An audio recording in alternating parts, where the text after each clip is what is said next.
Welcome back to looking at concepts and principles in the American Kenpo and Christian Kenpo system. Today we're going to be talking about parrying and riding. Parries seen all over Kenpo systems around the world. A lot of the times is used as a force-on-force system of blocking. It's not a force-on-force system of blocking. Because of the part of the anatomy used is a soft type of riding the force rather than meeting force. Our margin of error also is a lot smaller in parries. In blocks, you have your margin of error predominantly from your fist to your elbow. In parries, you only have the knife edge side or the palm of your hand for your margin for error. With those smaller, softer targets and margins for error, we need to make sure that it's a riding motion to manipulate our opponent rather than force on force. To perform these parries, and predominantly when we're taught them, is to start them in a horse stance. We talk about what's called the center line of the body, which Bruce Lee was very famous for emphasizing in his system of Jeet Kune Do. But in the American Kenpo and Christian Kenpo systems, we talk about not crossing our center line with our opposite hands.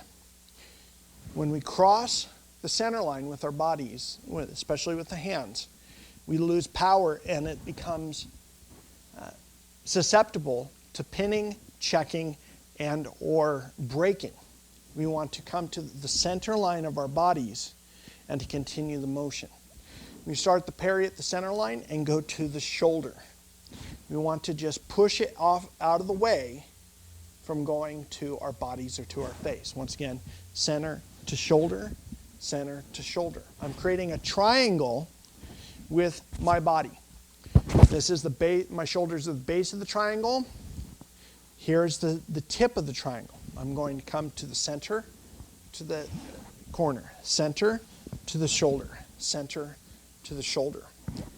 Now, more often than not, we're going to see this performed in a fighting stance or in a neutral bow. When we're in our neutral bow, my center line is now shifted. It is no longer to 12 o'clock to you. It is now, in this particular case, to my 1:30. My center line is now here. It looks like I've crossed my body, but my center line is actually here. And I continue this straight motion to my shoulder. Once again, if I'm in a right neutral bow to 12, come to my center line and to the corner. I've not crossed my body.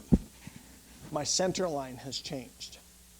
Once again, from a different angle, in a horse stance, center line to shoulder, center line to shoulder, center line to shoulder. In a right neutral bow, center line to shoulder, and in a left neutral bow, center line to shoulder. Now there's also the outward parries, which also start at the center line, but go in to out, using the rear of the hand, or using the reverse ridge hand. In a horse stance, from this direction, I start at the center line and come to the same shoulder. I've not crossed my center line. Once again, come to the center, shoulder, center, shoulder. Notice each time I'm going from point of origin. My hand comes up from point of origin, begins the parry. Point of origin, parry. From another direction, center, parry, center, parry. Center, parry, center, parry. In a right neutral bow, my center line has now changed. Center line, parry. And in a left neutral bow, center line, parry. In an upcoming video, we're going to be talking about double factors and double factor parries, so stay tuned for that. But I want to show how parries show up in both the American Kenpo and Christian Kenpo system of something that rides the force and rides the motion to manipulate height, width, and depth. The first one is going to be the Christian Kenpo technique, dominating spear. We're going to be doing it from this direction, and I'll borrow Jarek for a moment. So Jarek is going to gauge arm to make sure that if I do not get out of the way, that is going to be my head. and back up.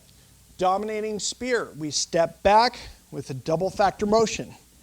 I start my parry at his elbow, and as his force comes in, my other hand comes out. Notice, because of the riding the force, he wants to continue going to his 430 rather than his force coming into me. Once again, back up.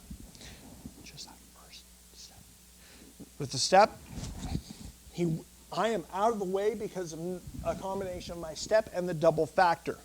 We're not going to finish the technique, but that's the first motion in dominating spear. Next is going to be checking the storm. As Jarek has his storm, we're going to be going from this direction. This is an overhead club in which he's trying to hit with what's called the ponyo, or the butt of the club, in which I am going to be stepping out of the way to my 2 o'clock into a transitory cat stance as I use positional parries and checks to make sure that the club doesn't hit me. So as he steps in, I do not need to touch. Once again, we're going to be discussing this in double factor parries. The first hand does not need to touch. Once again, as he steps in, and then I finish the technique. Notice there, he continued on that path of travel towards 530 rather than into me. That was the purpose of parrying and riding. I hope that you guys take this information and try and see where it applies in your systems, whether it be American Kenpo, Christian Kenpo, or Kaji Kenpo, that you find where parrying and riding is already in the system and how it's applied. Enjoy, and we'll catch you next time.